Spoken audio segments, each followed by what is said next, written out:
Hi guys, Mahesh friends. తెలంగాణలో నిరుద్యోగులకు మరొక సువార్త. రెవెన్యూ శాఖకు సంబంధించి 316 పోస్టులు అయితే మంజూరు చేయడానికి ప్రభుత్వం మనకు ఉత్తర్వులు అయితే జారీ చేసింది.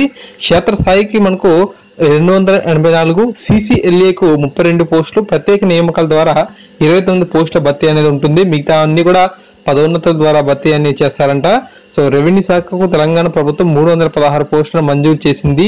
వీటిలో జిల్లాల పునర్వ్యవస్థీకరణ అనంతరం క్షేత్రస్థాయిలో తహసీల్దార్, రెవెన్యూ డివిజన్, జిల్లా కలెక్టర్ల కోసం 284 పోస్టులు, భూ పరిపాలన ప్రధాన కమిషన్ కార్యాలయానికి 32 పోస్టులు మంజూరు చేసింది. ఈ మేరకు ఆర్థిక శాఖ ముఖ్య కార్యదర్శి ఎన్ శివశంకర్ సోమవారం జీవో నంబర్ 104 మనకు జారీ చేశారు. వీటిలో 2 డిప్యూటీ కలెక్టర్లు, junior assistant, junior record assistant, అంతేకాకుండా డిప్యూటీ ఇన్స్పెక్టర్ ఆఫ్ సర్వే పోస్టులను ప్రత్యేక నియామకాల ద్వారా ప్రాతిపదికన మనకు మిగతా పోస్టులన్నీ పదోన్నతుల ద్వారా ప్రక్రియ అనేది భర్తీ చేస్తారంట. సో మంజూరైన పోస్టుల సంఖ్య పరిశీలిద్దాం.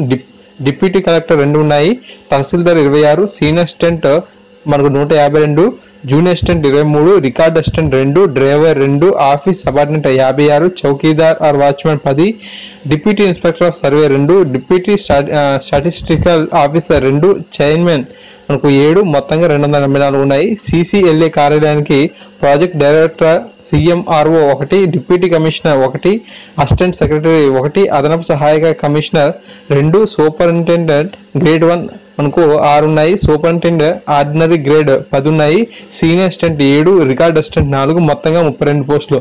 ఈ విధంగా మనకు ఈ యొక్క రెవెన్యూ శాఖకు సంబంధించి మనకు అప్డేట్స్ అనేది రావడం జరిగింది. సో మరికొన్ని అప్డేట్స్ వచ్చినట్లయితే ఖచ్చితంగా మీకు అందిస్తూ ఉంటాను. తెలంగాణలో నిరుద్యోగులు ఎవరైతే ఉన్నారో సో వారికి చాలా మంచి అవకాశం వచ్చిందని చెప్పుకోవచ్చు. సో మరిన్ని అప్డేట్స్ కోసం మన ఛానల్ సబ్స్క్రైబ్ చేసుకొని సపోర్ట్ చేయండి. Thank you guys, thanks for watching this video.